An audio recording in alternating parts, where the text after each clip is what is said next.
పరిశుద్ధుడు పరిశుద్ధుడు ఇప్పుడు వెళ్ళినప్పుడు వేల కలుగుతున్న చేతను మాలాంటి పేద పాపల చేతను పోడబడుచున్న గొప్ప దేవ నీ పాదాలకు వెళ్ళలేని వందనాలు స్తోత్రాలు స్తోత్రాలు స్తోత్రాలు స్తుతి స్తుతి యేసయ్యా.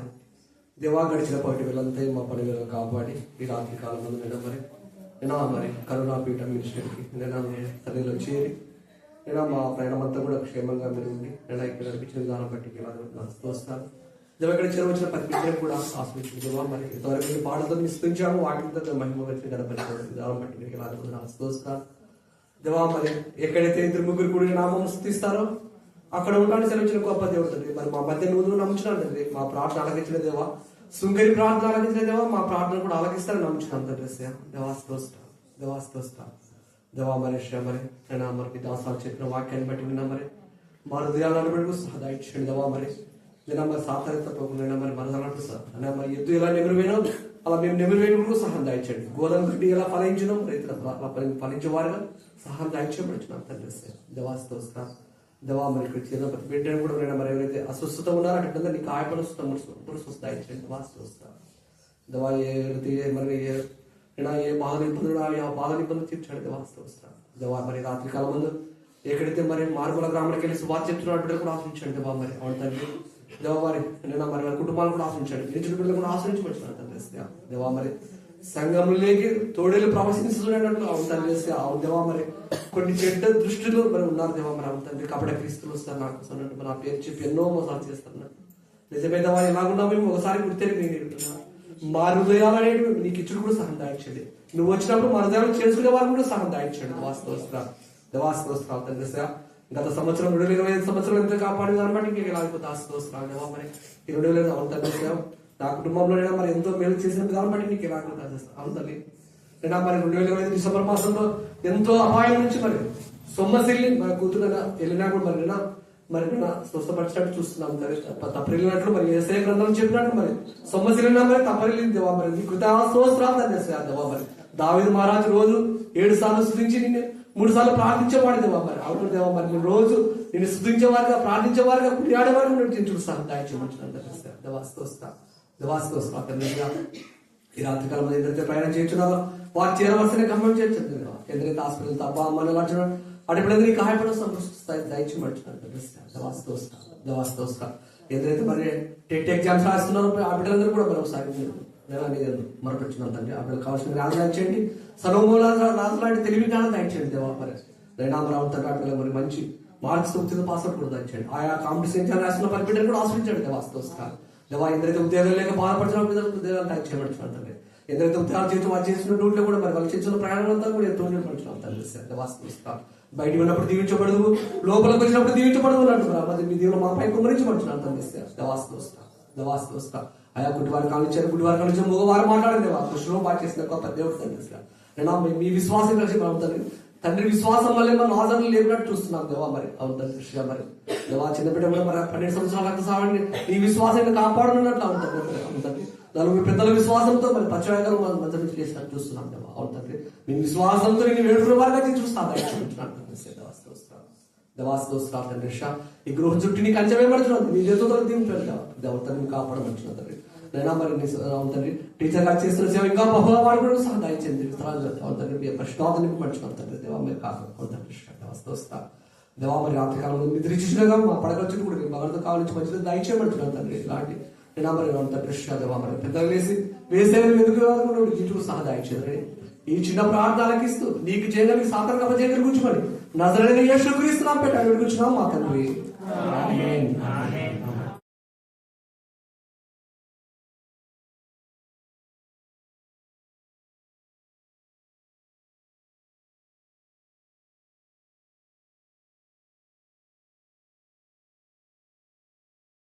కూడా 2026వ సంవత్సరంలోనికి ప్రవేశించినాం కదా.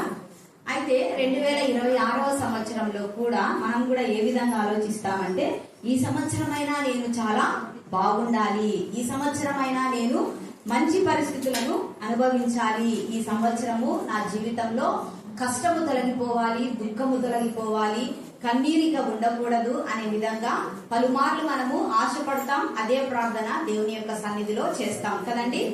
అయితే ఈ రోజు పరిశుద్ధాత్మ దేవుడు వ్యక్తిగతంగా మన అందరితో కూడా చెప్పుచూ ఉన్నటువంటి మాట ఏంటంటే, ఈ 2026వ సంవత్సరంలో ఇంతకు ముందు సంవత్సరాల ప్రకారం నీవు జీవించినట్టుగా కాకుండా ఈ సంవత్సరము నీవు ఆత్మానుసారమైన మనస్సును కలిగి ఉండాల్సిందే అనేటువంటి మాటను మనతో ప్రభు చెప్తూ ఉన్నాడు. ఎందుకు అని అంటే, శరీరానుసారమైన మనస్సును నువ్వు అనుసరించి నడిచిన ఎడల అది నీకు నష్టమే గాని, నీకు అది కీడే గాని, నీకు అది ఆశీర్వాదకరం ఎంత మాత్రము కాదు అని ప్రభు చెప్తూ ఉన్నాడు. అందుకని నీవు ఆత్మానుసారమైన మనస్సును కలిగి ముందుకు సాగాలి అని చెప్తూ ఉన్నాడు. ఈ రోజు మన యొక్క టాపిక్ కూడా అదే, ఆత్మానుసారమైన మనస్సు మనం కలిగి ఉండాలి, శరీరానుసారమైన మనస్సును కాదు అని. కాబట్టి క్రీస్తునందు ప్రియమైనటువంటి వాళ్ళారా, ఇందాక చదవబడినటువంటి వాక్యంలో రోమీలకు రాసినటువంటి పత్రిక 8వ అధ్యాయము 5 నుంచి 9 వరకు సహోదరి చదివినది. దేవునికి స్తోత్రం కలుగును గాక. ఇక్కడ రాయబడినటువంటి మాట ఏంటంటే, శరీరానుసారులు శరీర విషయముల మీద మనస్సు ఉంచుకుంటారు, ఆత్మానుసారులు ఆత్మ విషయముల మీద మనస్సు ఉంచుకుంటారు. మీరు నేను చెప్తూ ఉండగానే మీరు అనుకుంటూ ఉండండి, మీకు ఒక వైపు శరీరానుసారులు, ఒకవైపు ఆత్మానుసారులు అని మీరు పైన చూసుకోండి. చూసుకుంటూ ఉన్నప్పుడు మీకు అర్థం అవుతుంది. కాబట్టి క్రీస్తునందు ప్రేమైనటువంటి వాళ్ళారా, ఇంకా వాక్యంలో ఏమని రాయబడి ఉందంటే, శరీరానుసారమైన మనస్సు దేవునికి విరోధమైనటువంటిది అని వాక్య గ్రంథంలో రాయబడి ఉంది. అయితే ఆత్మానుసారమైన మనస్సు ఎలాంటిదంట? దేవునితో కలిసిపోయేటువంటి మనస్సు. ఇదేమో దేవునితో వ్యతిరేకించే మనస్సు, ఇదేమో దేవునితో కలిసిపోయేటువంటి మనస్సు. అయితే శరీరానుసారమైన మనస్సు వాక్యమునకు లోబడదంట, తర్వాత అది ఎంత మాత్రమును లోబడదు అని కూడా రాయబడి ఉంది. అంటే ఎంత చెప్పినా కూడా శరీరానుసారమైన మనస్సు దేవునికి విధేయత చూపదు. అయితే ఆత్మానుసారమైన మనస్సు దేవునికి సంపూర్ణ విధేయత చూపుతుంది. దేవుడు ఏమి చెప్తే అది చెయ్యాలి అని ఆత్మానుసారమైనటువంటి మనస్సు సెలవిస్తూ ఉంది. అయితే ఇంకా మనం గమనించినట్లయితే, శరీరానుసారమైన మనస్సు అంట దేవునిని సంతోష పెట్టదంట. అంటే దేవుణ్ణి దుఃఖ పెడతాది, అంతే కదండి. దేవునికి సంతోషం లేదంటే ఇంకొక మాటలో అర్థం ఏంటి? ఆయన దుఃఖపడుతున్నాడు, ఆయన కన్నీరు కారుస్తున్నాడు. అయ్యో ఏంటి నా కుమార్తె ఈ విధంగా ఉంది, ఏంటి నా కుమారుడు ఈ విధంగా ఉన్నాడు అని ఆయన దుఃఖించేటువంటి పరిస్థితిని శరీరానుసారమైన మనస్సు కలుగజేస్తుంది. అదే ఆత్మానుసారమైన మనస్సు అయితే ఆయనకు సంతోషాన్ని ఇస్తాదంట, ఆయనకు ఆనందాన్ని ఇస్తాదంట. అందుకనే యేసుక్రీస్తు బాప్తిస్మం పొందినప్పుడు, ఈయన నా ప్రియ కుమారుడు, ఈయన యందు నేను ఆనందించుచున్నాను అని దేవుని యొక్క స్వరము ఆకాశము నుంచి వినిపించింది. అదే విధంగా దానియేలు భక్తుల గురించి చూసినప్పుడు, దానియేలు గురించి దేవుని యొక్క వాక్యంలో ఏమని రాయబడి ఉందంటే, అంటే దానియేలు నీవు నాకు బహు ప్రియుడవు అని రాయబడి ఉంది. నీకు శుభమగును గాక అనేటువంటి శుభ నిరీక్షణ మాటలు రాయబడ్డాయి. కాబట్టి క్రీస్తునందు ప్రేమైనటువంటి వారులారా, శరీరానుసారమైన మనస్సు దేవుని సంతోష పెట్టదు, ఆత్మానుసారమైన మనస్సు అయితే దేవునికి సంతోషాన్ని ఇస్తుందంట. అందుకనే ప్రభు అంటాడు యెషయా గ్రంథంలో, నీ యందు నేను ఆనందించుచున్నాను అని మరి ఒక చోట కూడా రాయబడింది. కాబట్టి ఇంకొంచెం మనం ఇక్కడ గమనించినట్లయితే, శరీరానుసారమైన మనస్సు చివరకు దేనికి దారి తీస్తుందంట? మరణానికి దారి తీస్తుందంట. అయితే ఆత్మానుసారమైన మనస్సు ఎలాంటి ఎండింగ్ ఇస్తుందంటే, జీవమును సమాధానమునై ఉన్నట్టుగా దేవుని యొక్క వాక్యమందు రాయబడి ఉంది. కాబట్టి ఈ రోజు క్రీస్తునందు ప్రేమైనటువంటి వాళ్ళారా, మనము మంచి నిర్ణయాలు చేయవలసినటువంటి పని ప్రభు మన ముందు ఉంచాడు. ఎందుకంటే నువ్వు శరీరానుసారంగా ఉంటావా లేక ఆత్మానుసారంగా నీవు ఉంటావా? శరీరానుసారంగా ఉండటం చాలా ఈజీ అండి, ఆత్మానుసారంగా ఉండటమే కష్టము అనే మాట చెప్పబడింది. నేను కష్టము అని చెప్పటం లేదు, అలా చెప్పబడింది, అలా వింటూ వచ్చాం. అందుకనే మనము ఆత్మానుసారమైన మనస్సు కష్టంలే వద్దులే అనుకుంటూ చాలా దూరంగా ఉంటాం. ఎప్పుడో ఒకసారి వచ్చి ప్రార్థన చేసుకుంటాం. కష్టం వచ్చినప్పుడు, నష్టం వచ్చినప్పుడు ప్రభువా అని ఆయన మీదికి వచ్చి ఆధారపడతాం. కానీ అది అపవాది యొక్క కుట్ర అని ఈ రోజు నువ్వు జ్ఞాపకం చేసుకోవాలి. శరీరానుసారమైన మనస్సు కలిగి ఉండటం కంటే ఆత్మానుసారమైన మనసు కలిగి ఉండటము చాలా ఈజీ, చాలా ఆశీర్వాదం కూడా. ఎందుకంటే ప్రభు అంటాడు, నా కాడి చాలా తేలికైంది, నా భారము సులువైంది అని అంటాడు. కానీ లోకమంతా ఏం చెప్పిందంటే అది కష్టమైంది అని చెప్పింది. ఆ కష్టమైంది అనే భ్రమలోనే బ్రతుకుతూ ఉన్నాం, అంతే కదా. కాబట్టి క్రీస్తునందు ప్రేమైనటువంటి వాళ్ళారా, ఇంకా ఇక్కడ రాయబడినటువంటి మాటలన్నీ మనం ఆధారం చేసుకొని చూసినట్లయితే శరీరానుసారమైన మనసు తన ఇష్టాన్ని కేంద్రంగా పెట్టుకుంటది. నాకు ఇష్టం వచ్చినట్టు నేను ఉంటా అంటది, నీకు ఇష్టం వచ్చినట్టు నేను ఉండను అని అంటది. కానీ ఆత్మానుసారమైన మనసు అయితే ఆయనకు నచ్చినట్టు నేను ఉంటాను, ప్రభువుకి ఇష్టమైనట్టు నేను బ్రతుకుతాను, ప్రభువు ఆశించిన విధంగా నేను జీవిస్తాను అని ఆత్మానుసారమైన మనస్సు చెప్తాది. అయితే క్రీస్తునందు ప్రేమైనటువంటి వారలారా, ఈ శరీరానుసారమైనటువంటి మనస్సు పాపాన్ని వదలకుండా గట్టిగా పట్టుకొని ఉంటది. ఇష్టం అన్నమాట పాపం అంటే. తప్పు చేయటం చాలా ఇష్టం దానికి. అది తప్పు చేయటము ఒక రకంగా ఎలా అంటే, ఎదుటి వ్యక్తి తప్పు నీది అని అంటే, నాదేం తప్పు ఉంది, నేనేం తప్పు చేయలేదు, నేను కరెక్టే చేశాను అనేటువంటి వాదన ప్రతివాదన శరీరానుసారమైన మనసు చేస్తారు. ఆత్మానుసారమైన మనసు అయితే తప్పు అని చెప్పగానే పశ్చాత్తాపడతారు. ఇది తప్పు అని అనగానే, ఇది దేవునికి ఇష్టం లేదు అని అనగానే అది ఒప్పుకుని విడిచిపెట్టడానికి ముందుంటుంది. కాబట్టి క్రీస్తునందు ప్రేమైనటువంటి వారులారా, ఇంకా శరీర స్వభావం కలిగినటువంటి, శరీరానుసారమైన మనసు కలిగినటువంటి వ్యక్తి ఏ విధంగా ఆలోచిస్తాడంటే, నా భావాలు, నా ఉద్దేశాలు, నా ఆలోచనలు నావి సరి అయినవి. అంటే అతని యొక్క ఆలోచనలు, అతని యొక్క ఉద్దేశాలు, అతని యొక్క స్ట్రాటజీ అంతా కూడా తనకు దేవునిలాగానే కనిపిస్తుంది, మంచిగానే కనిపిస్తుంది. ఇంకొకటి, అతని యొక్క లాజిక్ ఏంటంటే, నా అధికారం, నా బలం అనే విధంగా ఉంటది. శరీరానుసారమైన వ్యక్తి తన సౌకర్యాన్ని, తన లాభాన్ని కోరుకుంటాడు. ఆత్మానుసారమైన వ్యక్తి తన లాభాన్ని, తన సౌకర్యాన్ని కోరుకోడు, ప్రభువుకు మహిమను కావాలని ఆలోచిస్తాడు. శరీరానుసారమైన మనిషి ఏమంటాడంటే, నాకు అలా అనిపించింది, నేను అలా చేశాను అంతే, నాకేమనిపించిందో అది నేను చేశాను, అది కరెక్ట్ అని శరీరానుసారమైన వ్యక్తి అంటాడు. ఆత్మానుసారమైన వ్యక్తి ఏమనుకుంటాడంటే, ఇది దేవునికి మహిమకరంగా ఉందా, ఇది దేవునికి ఇష్టమైనదిగా ఉందా అని దేవుణ్ణి కేంద్రంగా పెట్టుకొని ఆలోచిస్తాడు. క్రీస్తుకు ప్రథమ ప్రధానం ఇస్తాడు ఆత్మానుసారి. శరీరానుసారి నేను, నాది, నా ఇష్టం అని తన మీదికి, తన పైన ప్రాముఖ్యతను తెచ్చుకుంటాడు. శరీరానుసారమైన మనిషి ప్రశ్నించినప్పుడు, ఏదైనా నిర్ణయం తీసుకునేటప్పుడు తను అనుకుంటాడు, నేనేం తప్పు చేయట్లేదు అనుకుంటాడు. ఆత్మానుసారమైన మనిషి అనుకుంటాడు, క్వశ్చన్ చేసుకుంటాడు, ఇది దేవుని చిత్తమా, ఇది దేవునికి ఇష్టమైనదేనా, నేను ఇది చేస్తే దేవుడు సంతోషిస్తాడా, నేను ఈ నిర్ణయం తీసుకుంటే దేవునికి మహిమ కలుగుతుందా అనే ఆలోచనలు ఆత్మానుసారమైన వ్యక్తికి ఉంటాయి. శరీరానుసారమైన వ్యక్తి ఇంకా ఎలా ఉంటాడో తెలుసా? ఎవరైనా గాయపరిస్తే వెంటనే కోపం వస్తుంది, వెంటనే ప్రతీకారం తీసుకుంటాడు. ఇట్లా చేస్తారా వాళ్ళు, వాళ్ళ అంతు చూస్తా అంటారు. ఆత్మానుసారమైన మనిషి కలిగిన వ్యక్తి అయితే ప్రార్థన చేస్తాడు, సహనం కలిగి ఉంటాడు, ఇట్స్ ఓకే క్షమిస్తాం అని క్షమించే మనస్తత్వాన్ని కలిగి ఉంటాడు. ఆమె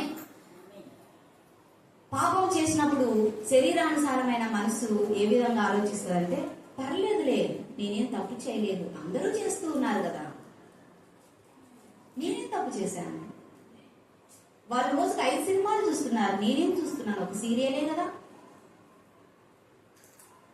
ఈ విధంగా తను తాను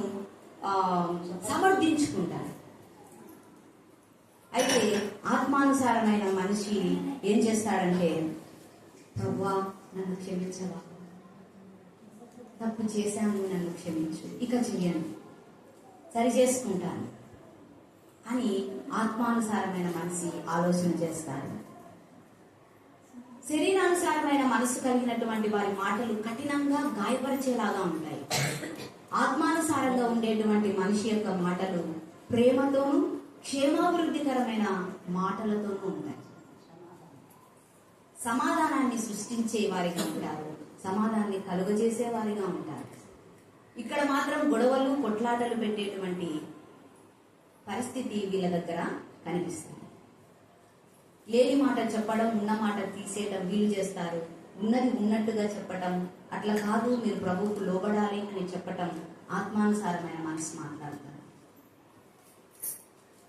శరీరానుసారమైన మనస్సు ఇంకొకటి ఇక్కడ ఆలోచించాల్సింది ఏంటంటే, రహస్యంగా ఉన్నప్పుడు, నిన్ను ఎవ్వరూ చూడనప్పుడు నువ్వు ఎలా ఉంటావు? నువ్వు శరీరము కోరినట్టు బ్రతుకుతారనమాట శరీరానుసారం. ఆత్మానుసారులు దేవుని భయముతో బతుకుతారు.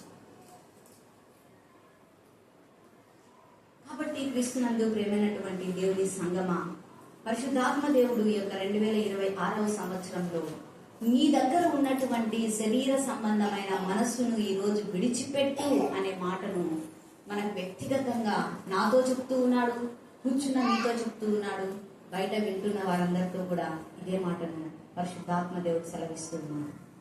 దానికి బదులుగా నీవు నేను కలిగి ఉండాల్సిన విధానం ఏంటంటే, ఆత్మానుసారమైనటువంటి మనస్సును మనము కలిగి ఉండాలి. అందుకనే రాయబడినటువంటి వాక్య భాగంలో ఏమని ఉందంటే, దేవుని ఆత్మ మీలో నివసించి ఉన్న ఎడల మీరు ఆత్మ స్వభావము కలిగిన వారు అనేటువంటి మాటని ఇక్కడ చూస్తూ ఉన్నాం. దేవుని 9వ వచనం, దేవుని ఆత్మ మీలో నివసించి ఉన్న ఎడల మీరు ఆత్మ స్వభావము కలవారే గాని శరీర స్వభావము కలవారు కాదు. శరీర స్వభావము లేకుండా నువ్వు ఉండాలంటే నీలో దేవుని యొక్క ఆత్మ నివసించటము ప్రాముఖ్యమైనటువంటి విషయం.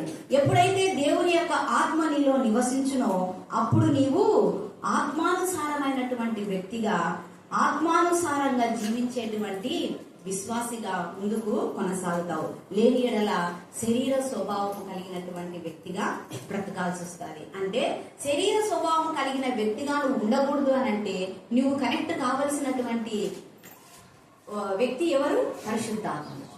పరిశుద్ధాత్మునితో నీవు సహవాసం చేయాలి. అందుకని ఇంకొంచెం కిందికి వచ్చినట్లయితే, ఎవడైనా క్రీస్తు ఆత్మ లేని వాడైతే వాడు ఆయన వాడు కాడు.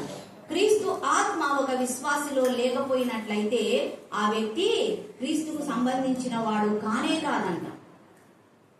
నేను క్రీస్తుకు సంబంధించిన వ్యక్తిని అని మనం నోటి మాటలతో చెప్పుకున్నా వాళ్ళ లోపల ఏమి రాజ్యం వెళ్తుంది? శరీరానుసారమైన మనస్సు వారిని రాజ్యం వెళ్తూ ఉంది. కాబట్టి క్రీస్తు ఆత్మను లేకుండా బ్రతుకుతూ ఉన్నాం. ఆ పరిస్థితికి 2026వ సంవత్సరంలో నీవు ఖచ్చితంగా ఫుల్ స్టాప్ పెట్టి తీరవలసిందే అని ఈరోజు ప్రభు మనందరితో కూడా మాట్లాడుతూ ఉన్నాడు.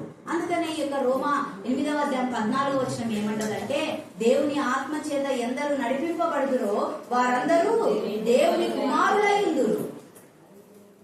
దేవుని ఆత్మ చేత నువ్వు నడిపించబడాలి.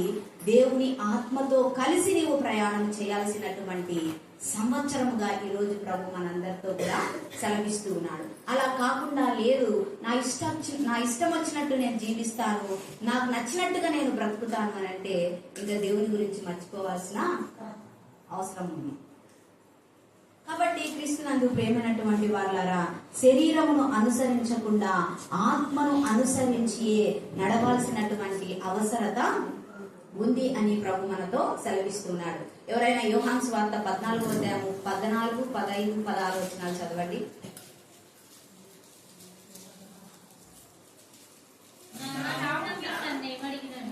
నా నామమున మీరు నన్నేమి అడిగినను నేను చేతును. మీరు నన్ను ప్రేమించిన ఎడల నా ఆజ్ఞలను గైకొందురు. నేను తండ్రిని వేడుకొందును, మీ యొద్ద ఎల్లప్పుడూ ఉండుటకై ఆయన వేరొక ఆదరణకర్తను అనగా సత్య స్వరూపి అగు ఆత్మను మీకు అనుగ్రహించును. Thank you sister.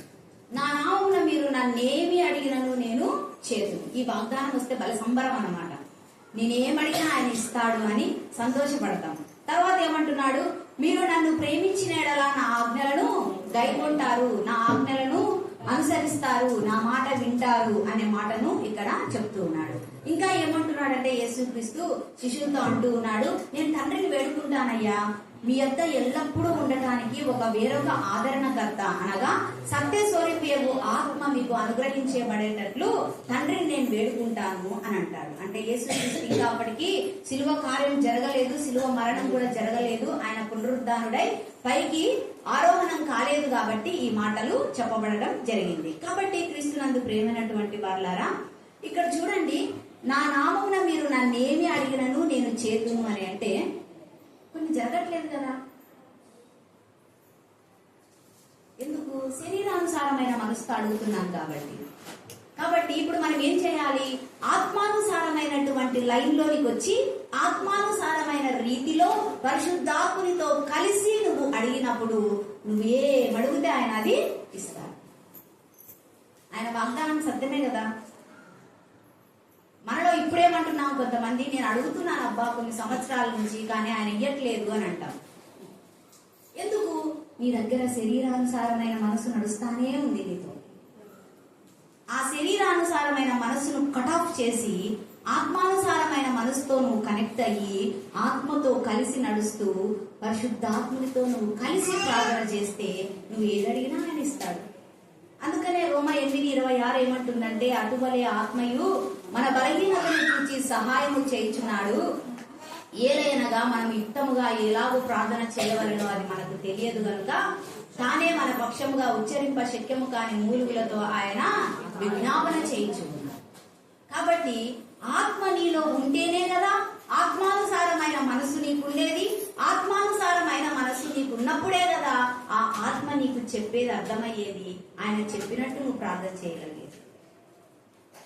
అప్పుడే ఈ వాగ్దానం నీ జీవితంలో నెరవేరుతుంది. కాబట్టి క్రీస్తునందు ప్రియులారా, ఇంకొక మాట ఇక్కడ రాయబడి ఉంది, మంచి మాట ఇది, మీరు నన్ను ప్రేమించిన యెడల నా ఆజ్ఞలను గైకొంటారు. ఎవరైతే ఆయనను ప్రేమిస్తారో అప్పుడు వారు ఆయన మాటకు లోబడతారు అని అర్థం ఇక్కడ. కానీ మనం పాటలన్నీ చక్కగా పాడుతున్నాం, నిన్నే ప్రేమింతును అని. ఎన్నిసార్లు పాడలేదండి? ప్రతిసారి పాడతాం. కానీ ఆయన చెప్పినట్టు చేస్తున్నామా? ఆయన ఇది చెయ్యొద్దు అంటే అది చేయకుండా ఉంటున్నామా? ఇది చెయ్యి అంటే అది చేస్తూ ముందుకెళ్తున్నామా? అంటే అక్కడ ప్రేమలో ఏమైంది? సరి అయినటువంటి క్వాలిటీ లేదని. ఆ ప్రేమ క్వాలిటీతో ఉంటే, లేదబ్బా మా అమ్మ చెప్పింది నేను చేయాలంటే, మా అమ్మ చేయొద్దనేది నేను చేయనంతే, మా అమ్మ ఈ పనికి వెళ్ళొద్దనేది నేను వెళ్ళను అనే మాటలు మనము ఖచ్చితంగా తీసుకుంటాం. అయితే ఈ ప్రేమ విషయంలో రోమీలకు రాసిన పత్రిక 5వ అధ్యాయం 5వ వచనం ఒకసారి చదువుతారా? ఎందుకనగా ఈ నిరీక్షణ మనలను సిగ్గుపరచదు, మనకు అనుగ్రహింపబడిన పరిశుద్ధాత్మ ద్వారా దేవుని ప్రేమ మన హృదయములలో కుమ్మరింపబడి ఉన్నది. పరిశుద్ధాత్మ ద్వారా దేవుని ప్రేమ మన హృదయములలో కుమ్మరింపబడి ఉన్నది. నీ ప్రేమ వర్కౌట్ కాదు, నీ ప్రేమలో సరి అయినటువంటి క్వాలిటీ లేదు. అందుకని ఆయన చెప్పిన మాటను వినలేకపోతూ ఉన్నాం, ఆయన చెప్పిన ఆజ్ఞలను గైకొనలేకపోతూ ఉన్నాం, ఆయన చెప్పినటువంటి దానికి విధేయత చూపలేకపోతూ ఉన్నాం. అయితే ఎవరి ద్వారా నీలో దేవుని ప్రేమ కుమ్మరించబడి ఉన్నది? పరిశుద్ధాత్ముని ద్వారా దేవుని ప్రేమ మన హృదయములలో కుమ్మరించబడి ఉన్నది. ఆత్మానుసారమైన వ్యక్తే కదా పరిశుద్ధాత్మను కలిగి ఉండేది. ఆ పరిశుద్ధాత్మ ద్వారా దేవుని ప్రేమ మన హృదయములలో కుమ్మరించబడి ఉన్నది అని ప్రభు చెప్తూ ఉన్నాడు. ఆ పరిశుద్ధాత్మతో నువ్వు కనెక్ట్ అయితే, ఆ పరిశుద్ధాత్ముని ద్వారా ఆ దేవుని ప్రేమ నీలో కుమ్మరించబడినప్పుడు ఆయన ఆజ్ఞలను గైకొనటం చాలా సులువండి. అర్ధగంట చేయి ప్రార్థన అంటే ఖచ్చితంగా అర్ధగంట చేసి తీరుతాం. లేదు ఈరోజు ఉపవాసం ఉండి చేయి ప్రార్థన 3 గంటలు అంటే ఉపవాసం ఉంటావు, 3 గంటలు ప్రార్థన చేస్తావు. ఎందుకు? పరిశుద్ధాత్ముని ద్వారా దేవుని పట్ల దేవుని ప్రేమ నీ హృదయంలో కుమ్మరించబడింది కాబట్టి నువ్వు లోబడతావు. అలా కాకుండా శరీరానుసారమైన మనసు, శరీరానుసారమైన ప్రేమ ఉంటే కష్టం సిస్టర్, భారంగా ఉందండి అని అంటాం. ఇంట్లో పని బాగా చేసుకొని వస్తాం, వీటికి వచ్చి నాకు కళ్ళు మూతలు పడతాయి వాక్యం చెప్తుంటే. అవునా కదా? ప్రాక్టికల్ గా మాట్లాడితే. కాబట్టి క్రీస్తునందు ప్రియమైనటువంటి వాళ్ళారా, మనము పరిశుద్ధాత్మతో కలిస్తే చక్కగా ప్రార్థన చేస్తావు. పరిశుద్ధాత్మని ద్వారా దేవుని ప్రేమని హృదయంలో కుమ్మరించబడితే ఆయన ఆజ్ఞలకు లోబడతాం. మూడోది ఏమంటున్నాడంటే, మీ దగ్గర ఎల్లప్పుడూ ఉండేటట్లుగా ఒక ఆదరణకర్తను మీ దగ్గరికి వచ్చేటట్లు నేను దేవుణ్ణి వేడుకుంటాను, తండ్రిని వేడుకుంటాను అంటాడు. మళ్ళీ ఆ 26వ వచనంలో ఏమని ఉంటదంటే, ఆదరణకర్త గురించి, తండ్రి నా నామమున పంపబోవు పరిశుద్ధాత్మ అని రాయబడి ఉంది. ఆ పరిశుద్ధాత్ముడు ఏం చేస్తాడంట? మీకు బోధించి నేను మీతో చెప్పిన సంగతులను అన్నింటినీ మీకు జ్ఞాపకము చేస్తాడు. ఆయన ఇంకా ఏం చెప్తాడంటే 16వ అధ్యాయం 12వ వచనంలో, నేను మీతో చెప్పవలసినవి, అంటే యేసుక్రీస్తు శిష్యులతో మాట్లాడితే ఏమంటున్నాడంటే 12 మందితో, నేను మీతో చెప్పవలసినవి చాలా సంగతులు ఉన్నాయి, కానీ వాటన్నిటిని ఇప్పుడు చెప్తే ఏమవుతుందంట? సహించలేదు. అంటే సరిపోదు. ఏ రోజుకు ఆ రోజు మనము బ్రేక్ఫాస్ట్ చేస్తాం కదా, ఒక వారం బ్రేక్ఫాస్ట్ అంతా ఒకటే రోజు దీన్ని ఊరుకుంటామా? లేదు కదండి. 7 రోజులకు 7 రెళ్ళు 14 చపాతీలు ఆదివారం మీద గమ్ముకుంటున్నామా? ఖచ్చితంగా ఏ రోజుది ఆ రోజు తింటాం. పరిశుద్ధాత్ముడు కూడా ఏ రోజుకు ఆ రోజు కావలసినటువంటి అనుదిన ఆహారం మన్నా ప్రభు మనకు ఆత్మ ద్వారా అందించబడుతుంది. కాబట్టి క్రీస్తునందు ప్రియమైనటువంటి వాళ్ళారా, ఆ ఆత్మ సమస్తమును నీకు బోధిస్తాడు, నిన్ను సర్వసత్యంలోనికి ఆయన నడిపిస్తాడు. అందుకని యేసుక్రీస్తును కూడా పరిశుద్ధాత్మ దేవుడు లూకాసు వార్త 4వ అధ్యాయం 1వ వచనంలో ఏం చేశాడంటే, ఆత్మ చేత యేసు అరణ్యంలోకి నడిపించబడ్డాడు, కొనిపోబడ్డాడు, త్రోసుకొనిపోబడ్డాడు అని కూడా రాయబడి ఉంది. అంటే పరిశుద్ధాత్మునితో నీ నడక ప్రారంభం కావాలి. పరిశుద్ధాత్ముడు ఎందుకు సర్వసత్యంలోనికి ఆయన నిన్ను నడిపిస్తాడంటే, ఆయన అబద్ధికుడు కాదు. నువ్వు ఆశ్రయించిన నీ శరీరానుసారమైన మనస్సు అబద్ధం, అది అబద్ధకుడిని వెంబడిస్తుంది. నీ ఆత్మానుసారమైన మనసు పరిశుద్ధాత్మతో కలిసి సర్వసత్యంలోనికి వెళ్ళేటువంటి మంచి దారి చూపిస్తుంది. ఆమేన్. కాబట్టి క్రీస్తునందు ప్రియులారా, ఆ పరిశుద్ధాత్ముడు తనంతట తాను బోధించాడంట, తను ఏం వింటాడో అవి బోధిస్తాడంట, సంభవింపబోవు సంగతులను తెలియజేస్తాడంట. ఆయన యేసుక్రీస్తు మాటలలోనివే తీసుకొని నీకు అర్థమయ్యేటట్టు వివరిస్తాడని యోహాను సువార్త 16-13వ వచనంలో రాయబడి ఉంది. కాబట్టి దేవుని వాక్యం మరి ఒక చోట ఇది అందరికీ తెలిసిందే. ఏమని అంటుందంటే 1 కొరింథీ 3వ అధ్యాయము 16-17 వచనాలలో ఏమని రాయబడి ఉందంటే, మీరు దేవుని ఆలయమై ఉన్నారని మీరు ఎరుగరా? దేవుని ఆత్మ మీలో నివసించుచున్నాడని మీరు ఎరుగరా? ఒక విశ్వాసిలో దేవుని యొక్క ఆత్మ నివసించుచున్నాడు. దేవుని ఆలయము పరిశుద్ధమై ఉన్నది, మీరు ఆ ఆలయమై ఉన్నారు. అదే వచనంలో ఉంది. అవునా? 6వ అధ్యాయం 1 కొరింథీ 6వ అధ్యాయం 19వ వచనంలో మనం చూస్తే, మీ దేహము దేవుని వలన మీకు అనుగ్రహింపబడి మీ దేహము మీలోనున్న పరిశుద్ధాత్మకు ఆలయమై ఉన్నదని మీరు ఎరుగరా? మీరు మీ సొత్తు కారు, మరేంటి? విలువ పెట్టి కొనబడిన వారు. కాబట్టి ఏం చేయాలి? కనుక మీ దేహముతో దేవుని మహిమపరచుడి. ఎందుకు మీ దేహముతో దేవుని మహిమపరచాలి? మీ దేహము పరిశుద్ధాత్మునికి ఆలయమై ఉన్నది, మీ ఆ దేవుని ఆలయము పరిశుద్ధమై ఉన్నది. కనెక్షన్ తీసుకోండి. నీ దేహము పరిశుద్ధమైనదిగా ఉండాలి. నీ దేహము శరీరానుసారమైనదిగా ఉంటే అది అపవిత్రంగా మారిపోతుంది. నీ దేహము ఆత్మానుసారంగా ఉంటే అది పరిశుద్ధమైన రీతిలోనికి మలచబడుతుంది. అప్పుడే దేవునికి మహిమ. మీ దేహముతో దేవుని మహిమపరచుడి అని రాయబడిన మాట ప్రకారం. కాబట్టి క్రీస్తునందు ప్రియులారా, మీ దేహంలో ఏమేమి ఉన్నాయండి? మాటలున్నాయా? మీ దేహంలో చూపులున్నాయా? మీ దేహంలో వినికిడి ఉందా? మీ దేహంలో ప్రవర్తన ఉందా? మీ తీరుతెన్నులన్నీ కూడా మీ ప్రవర్తన కిందికి వస్తాయి కదా. మీ దేహంలో ప్రతిస్పందనలు ఉన్నాయా? ప్రశ్నకు జవాబులు ఇస్తూ ఉంటామా లేదా? మీ దేహములో కొన్ని కార్యాలు, కొన్ని పనులు జరుగుతూ ఉన్నాయి. దేవునికి మహిమకరంగా ఉండాలి. మీ ఆలయము పరిశుద్ధమైనదిగా ఉండాలి. మీ దేహము పరిశుద్ధమైనదిగా ఉండాలి. మీ దేహము పరిశుద్ధాత్మనికి ఆలయమై ఉంది. దేవుని ఆత్మని ఎవడైతే కలిగి ఉంటాడో వాడే ఆయన వాడు. దేవుని ఆత్మను కలిగి లేనివాడు ఆయన వాడు కాడు. అంటే నీ మాటలు ఆయనను మహిమపరచాలి. నీ ప్రవర్తన ఆయనను మహిమపరచాలా. నీ ప్రవర్తనలో పరిశుద్ధత ఉండాలా. నీ మాటలో పరిశుద్ధత ఉండాలా. నీ చూపులో పరిశుద్ధత ఉండాలా. నీ వినికిడిలో పరిశుద్ధత ఉండాలా. నీ యొక్క జవాబులో పరిశుద్ధత ఉండాలి. ఈ పరిశుద్ధత శరీరానుసారమైన మనస్సుని కలిగి ఉంటే మిస్ అయిపోతుంది. నువ్వు ఆత్మానుసారమైన లైన్ లో ఉంటే ఇవన్నీ కూడా ఒక్కొక్కటి పరిశుద్ధత అని టిక్కులు పడుతూ వస్తాయి. కాబట్టి క్రీస్తునందు ప్రేమైనటువంటి వాళ్ళారా, దేవునికి నువ్వు మహిమకరంగా ఉండాలంటే మొదట మనం చెప్పుకున్నట్టుగా శరీరానుసారమైన మనసుతో నడవకుండా ఆపేయాలి. ఇంకేం చేయాలి? ఆత్మానుసారమైన మనస్సును కలిగి నడవాలి. ఆత్మానుసారమైన మనస్సు ఉంటేనే ఈ 2026వ సంవత్సరం విజయవంతంగా ముందుకు కొనసాగుతాం. లేదంటే అపవాది చేత దాడికి మరలా గురవ్వాల్సి వస్తుంది. అందుకని ఇది ఒక్క మాట, చివరి మాట చూసుకుందాం. 1 కొరింథీ 6వ అధ్యాయం 17వ వచనంలో ఏమని ఉంటదంటే, చదువుతారు ఎవరైనా? వారిద్దరు ఏక శరీరమై ఉందురు అని మోసే చెప్పుచున్నాడు కదా, అటువలే ప్రభువుతో కలుసుకొని వాడు ఆయనతో ఏకాత్మై ఉన్నాడు.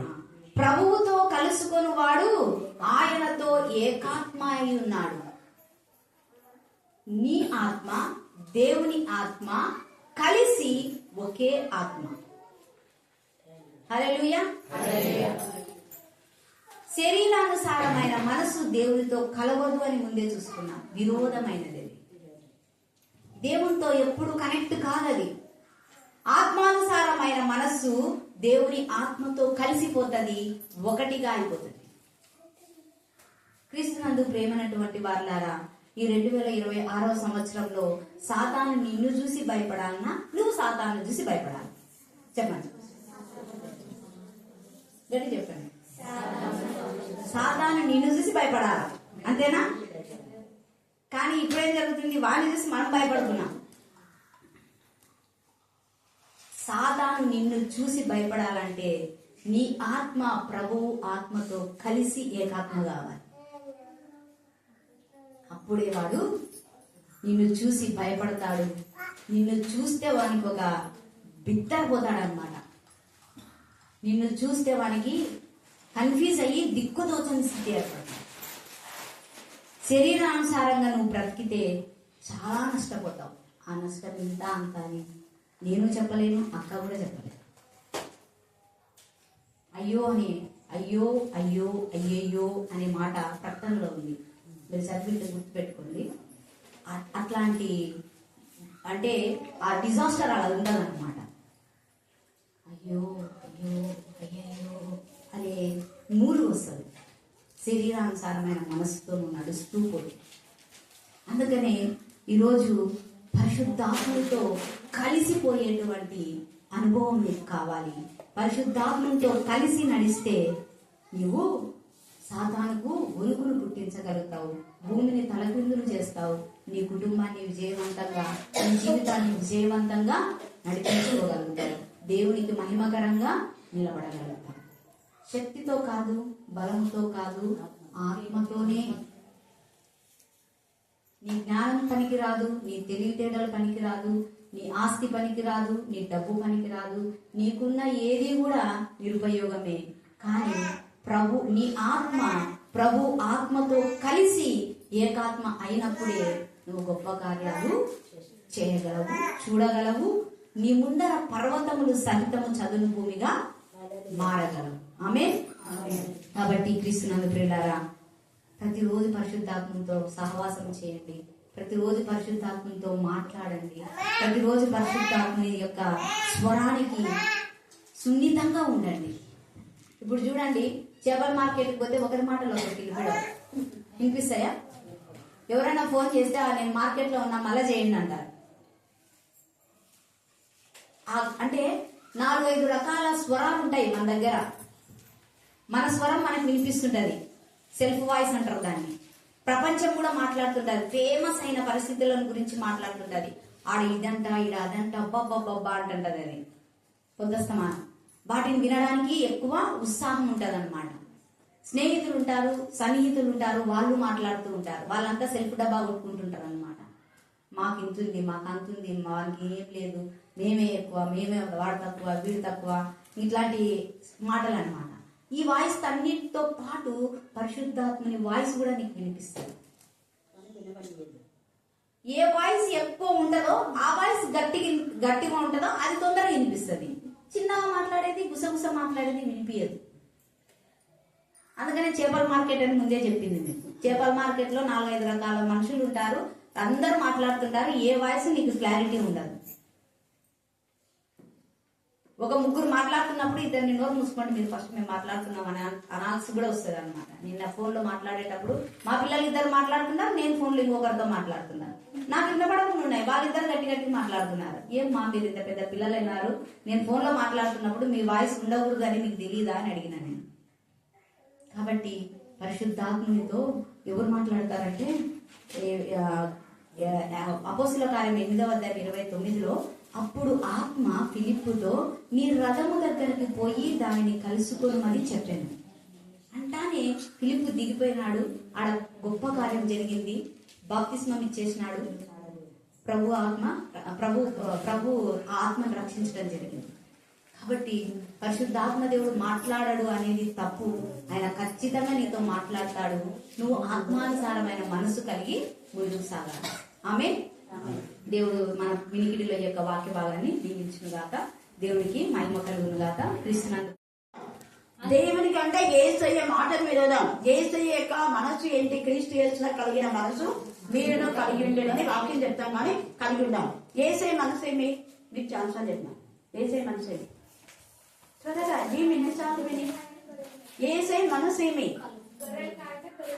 గొర్రెలు కాయదా, గొర్రెలు మేపుతా. ఇంకా గివింగ్ యేసయ్య మనసు ఎప్పుడు తీసుకునేది కాదు, ఇచ్చేదే. అంటే తనకున్న అధికారం అంతా కూడా ఆయన శిష్యులకు ఇచ్చినాడు. కొంచెం కొంచెం ఇచ్చినాడా? నేను దేవుడి కుమారుని, నేను పైన స్టేజ్ ఎక్కి కూర్చుంటాను, మీరు కింద కూర్చోండి అన్నాడా? అన్నా. యేసయ్యకి ఏ అధికారం ఇస్తే అదే అధికారం యాజ్ తీసుగా శిష్యులందరికి ఇచ్చినారు. తర్వాత యేసయ్య తనకి ఏది ఇస్తే అది మళ్ళీ మీరు పంచుకోండి అన్నాడు. అంటే ఇచ్చే మనసు దేవుని పిలవకుంటది. తర్వాత ఇవ్వకుండా తీసుకునే మనసు శరీరానికి ఉంటుంది. అందుకని అది విరోధం. ఎప్పుడు ఆత్మ సంబంధంలోకి వాళ్ళు విరోధంగానే ఉంటారు. రెండవది లోబడరు. ఎంతమంది పెద్దలు చెప్తారు, వాళ్ళు చెప్తారు, వీళ్ళు అంతా చెప్తారు కదా, ఇళ్ళకి పోయినప్పుడంతా చెప్తుంటారు అనుకో. లోబడరు. ఎందుకు? వాళ్ళకి శరీరానుసారమైన మనసు ఉంది కాబట్టి, ఆత్మ లేదు. తర్వాత లోబడ నేరదు. ఇంత తేడా చెప్తున్నారు. లోబడదు, నేరదు. నేను అదే చెప్పిన అదంతా అట్లేదేమో. లోబడదు, లోబడ నేరదు. లోబడతారక్క, ఎందుకు లోబడదు అన్నారు. సరే పోనీ మీ పని చేసుకోకుండా కొన్ని విషయాలు. ఇప్పుడు ప్రూఫ్ అయిందా లేదా? హల్లెలూయా. నేను చెప్పిన ఆత్మానుసార్లు అయితే వింటారు. ఏం చెప్పిన ఆత్మ లేని వారు నా వారు కాదు. వాళ్ళు దేవుని పిలవగానప్పుడు వినరు. ఎందుకు? లూసిఫర్ విన్నా. నేను ఇదే అన్నా టాపిక్. లూసిఫర్ వినిందా? ఏమన్నా విన్నా? మారిందా? ఏమన్నా మారదా? అది విరోధం. కాబట్టి మనమంతా ఆత్మానుసారంలో, మీరంతా ఆత్మానుసారంలో నాకు తెలుసు. అందుకనే మీరు ఎప్పుడు ఇస్తుంటారు. వీళ్ళు పాటలు పాడమంటే మీరు ఒకసారి పాటించాలనుకో, వేరే వాళ్ళు వస్తేనే నేను పాడమని నేను నాకు తెలుగులో ఊరికి అడుగుతా పాడండి అంటే నేను పాడినాడే వేరే వాళ్ళకి ఇస్తాను, నాకు ఇస్తాను. అంత సమర్పణ నాకు ఎంత స్తుతిస్తానో నేను దేవుడిని అయితే మీ గురించి ఎక్కడైనా చెప్తాను. కాబట్టి ఆ సమర్పణ మనలో ఉండాలి. ఇప్పుడు నేను ఎందుకు వేరే పిలిపించిన అంటే నా ఆత్మీయురాలు. నేను చెప్పినా ఒకటే, ఆమె చెప్పినా ఒకటే. అది మీకు ప్రూఫ్ అయింది కదా. ఆత్మ ఉన్నవాళ్ళు ఒకటే. కాబట్టి నేనే చెప్పాలనేది ఉండకూడదు. నేనే చెప్పాలనేది ఎవరు? అపవాది. శరీరాంశాలను వాళ్ళ గురించి ఆలోచిస్తారు. ఇప్పుడు వాళ్ళే చెప్పాలా, వాళ్ళే ప్రార్థన చేయాలా, వాళ్ళే అంత వాళ్ళే వాళ్ళే వాళ్ళే వేరే వాళ్ళకి ఇవ్వాలి. వీళ్ళు శరీరానుసారి కాబట్టి మనం జాగ్రత్తగా ఉండాలి. చక్కగా లేఖం భాగం అందించినటువంటి సోదరు మేరీని నేను బాగా దీవించిన కాక. Amen amen amen. ప్రభు వల్ల సిద్ధపడదాం.